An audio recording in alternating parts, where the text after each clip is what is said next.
In the first section, the rights-holding broadcasters will get 3 questions each, and in the second section, reporters will get 2 questions each. We'll work through everyone in the room, and if there's time and any questions remaining, we'll cycle back through that list. And just a final reminder to please use the raise hand feature if you have a question to ask. We will start off this morning with Aidan at Sky Sports News. Thanks, guys. So I'm just switching my camera on. Okay, morning, Ralph. First things first, any injury news since yesterday? Anything happened overnight? Not so far. I haven't seen all the guys so far. They're coming now in the club and a little bit later because we train in the afternoon and then we will know more. I would have said about half an hour ago that there was only one big story in town, but there's 2 now. First of all, it really affects you as well because your opponents have dispensed with their manager. How does that affect, first of all, your reaction to that? And secondly, how does it affect your preparations? Yeah, definitely. We don't have enough, really a lot of time to prepare for this game. It makes it even more difficult now because it's always all the work they analyzed too for the last weeks is gone then. And we don't really know. It's even difficult because on the weekend they have the big game, the big final. So the moment is a little bit strange, I think. But in the end, we have to handle it and concentrate on us, have a look at what we can do. Just on your reaction to Mourinho leaving Tottenham itself, I mean, it didn't look comfortable there for a while, did it really? Yeah, I don't know the reasons or something like that. I only heard that it is definitely that he's not there anymore, and this is what we have to handle now. Just finally, for me, you answered the question about the Super League last night, I know, but just with the benefit of a few more hours consideration, do you still feel so strongly about it, against it? Yeah, I mean, there cannot be any other opinion about it, to be honest, because I think we lost yesterday again, but I wasn't sleeping good because I think it was definitely a big threat. What I see coming up with this war, if you want, from the big clubs against all the national leagues, and I think that we will see what brings the future. But I think it's a big threat, and we have to fight very hard against it. And hopefully, we have the fans on our side, that they are going with us. And without the fans, football will not work. And finally, it's not finalized, but I think in the beginning you have to step very straight against it. And for me, it's no reason, no question that there's absolutely 100% agreement to the steps they whoever want to do, but it's not so easy because they have a lot of power, these big clubs, and therefore, they use this now. Thank you very much indeed. Appreciate it. Thank you. Okay, Jonathan Overend at PLP. Morning, Ralph. Clearly, Jose has managed 3 of the biggest clubs in the league. What's your appreciation of his contribution to English football, would you say? Yeah, I mean, he's maybe the most successful manager in the moment, with winning the most titles from all, I think, so far. And what can you say? He has such a big impact also in the English football so far, and he hadn't have a very good year with Tottenham, to be honest. They are below what they try to achieve. They had a good start, I think, in the season, and then for some reasons, injuries, a little bit similar to us or whatever, he dropped back, and then this is the normal rules in football. When you're not successful, you're under pressure as a manager, and then there's the moment where the club decides to sack you. And can I just ask you to expand on what you were saying about sort of the disruption to your preparation? How much does a change of manager affect your plans ahead of a match like this? No, it changes everything, because everything you normally tell your players what they have to expect is from one day to the next is not there anymore. It would have been even difficult because we know that they have a big game on the weekend. So to find the right squad for the Wednesday game, I think is it would have been difficult anyway. So now it's even more, I think. But we have a few hours to concentrate for this, and we will try to find a team that is after the yesterday game fit enough to compete against them. And just a general question finally from me. How important, Ralph, is it now after the disappointment of yesterday to avoid any sense of, I don't know, drifting maybe through the final few games? And how do you ensure that doesn't happen? Yeah, it's important that we play defensively like we did yesterday, but offensively much better, because it was by far one of our worst games offensively yesterday. For both sides, to be honest. It was a typical semi-final yesterday with a lot of work against the ball. Nobody wanted to go one down. It's always difficult in one game when you are too offensive in the beginning, and then both teams have been very, very passive with closed visor, to be honest. And then in the end, it was one goal that decided this game, and we had in the offense not the quality in this game to really be a threat for them. Thanks, Ralph. Thank you. Okay, Adam Blackmore. Ralph, good morning. Good morning. You've had a night to sleep on it. You talked about it there. We've all had a night to sleep on last night's game. Do you have regrets that tactically or anything else, you didn't gamble enough as a side? You didn't, take more risks, the risk-reward thing we always talk about. But to go out without a shot on target, having really wanted the competition, all of you, I mean, the players must be feeling low. You must be feeling low. Do you think you regret? Do they regret the way you played?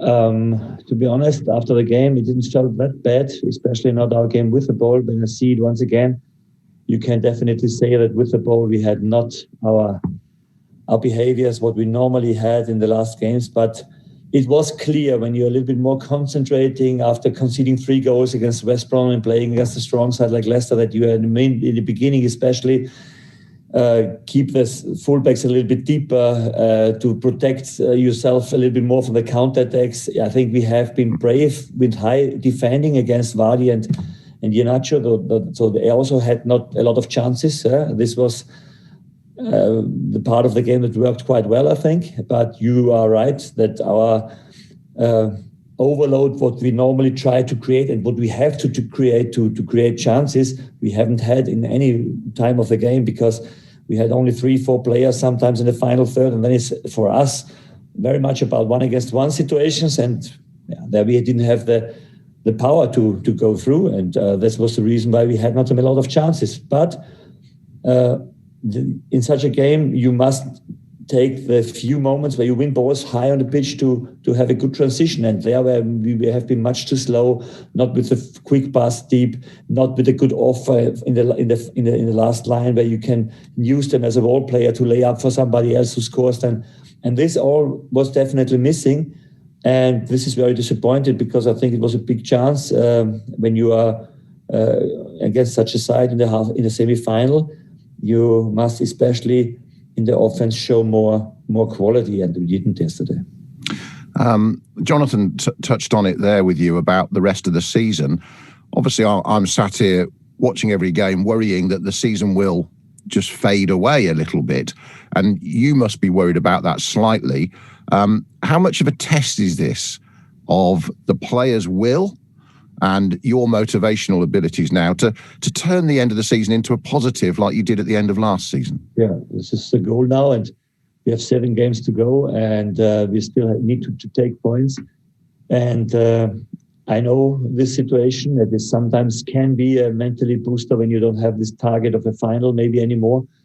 But on the other side, you must be sure that especially the league is what in the end gives you a good basement for the next season. And I think everybody knows that we still need points, and as soon as we get these points, that we are safe, the better. And I mean, for this, we need the players on Wednesday. They are fresh, want to show up, and this is for me the job to find the right ones. We talked about the not finding the final third as you wanted. Does yesterday's semi-final and the second half of this season just reinforce your need and desire to knock on the club's door and say, hey, I need some strength in numbers here. I need more players. I need something more to work with? There's no question about that. We definitely step on the same spot all the time. We are not moving forward. There's no development like we wanted to see it. We had one very good term in this season where we overperformed with the way we played. And but when you are not able to invest in changing the squad in the summer, then you will end up again in the same position on the table, and it's again a fight about staying in the league, because we tried everything to come to a different level.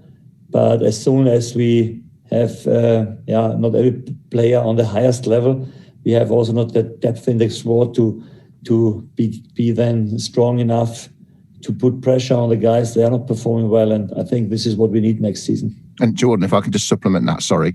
Do you think contract talks with certain players are distracting from the squad in the dressing room or on the pitch? Are they distracting the ultimate aim to get everybody focused every match? For the yesterday game, it couldn't be a big topic, because it's a big chance for everybody, and I could not see, especially against the ball, that they were not investing a lot. But for the rest of the season, I mean, contract talkings are always part of our business, and a professional player cannot be affected on that. If it is like this, then he should think himself about how professional he is. Finally, we have the same problems that many other clubs also have. We are not the only club who has players they are running out of the contracts and have offers maybe from other clubs.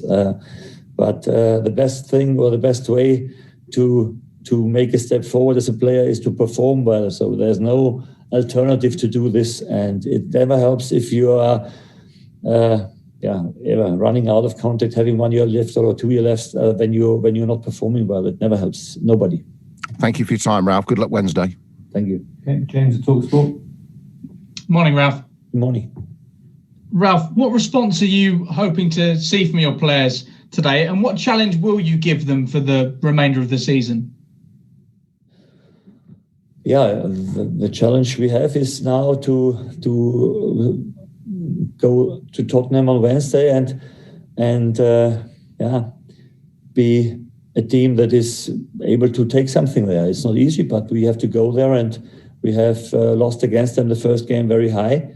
So we want to show that we are now better. And I know this is in the moment not so easy, but I think after this game on Sunday, we have shown defensively that we can defend better than against West Brom. And on this, we have to build up. And in the offense, the few chances we will get, we must be more clinical and hopefully finding the target better than yesterday. You've got a close affinity to German football. How proud are you of the stance that Bayern Munich and Borussia Dortmund have taken? Because it seems that they're not going to put themselves forward and be involved in this Super League. Yeah, I mean, I don't know all the backgrounds. I only know that they are so far not part of this. I spoke about the big threat I have because of the Super League, because it, especially for the Premier League, it is the league that has the biggest impact from such a league, to be honest, especially when the UEFA will then try to ban them from the National League, because the Premier League will not be the same without these clubs. This is for sure. I think, especially for the Premier League, I always spoke about that it is nice to watch the big games, but it's also nice to see sometimes a smaller team winning against a big team. And this is what makes this Premier League special. And it's very hard to imagine that this all should go from one time to the other. But there is a big threat, to be honest. This is definitely something that we have to take very, very serious, and finally can be an earthquake for the football. Not only in Europe, worldwide, and UEFA and FIFA have a tough job now. How worried are you about the threat it poses a club like Southampton, a club that eventually wants to find themselves in those positions towards the top of the table and challenging once again in Europe? Yeah, the question is if there is any Europe League anymore. A Champions League will not exist anymore when this with the Super League will happen. And what that means to the football. I mean, we cannot even have a few idea how much of an impact that would have for the whole football, and for the all nations. The Nations League are normally gone. They're all not interesting anymore, and I think this is a very big blow for the football.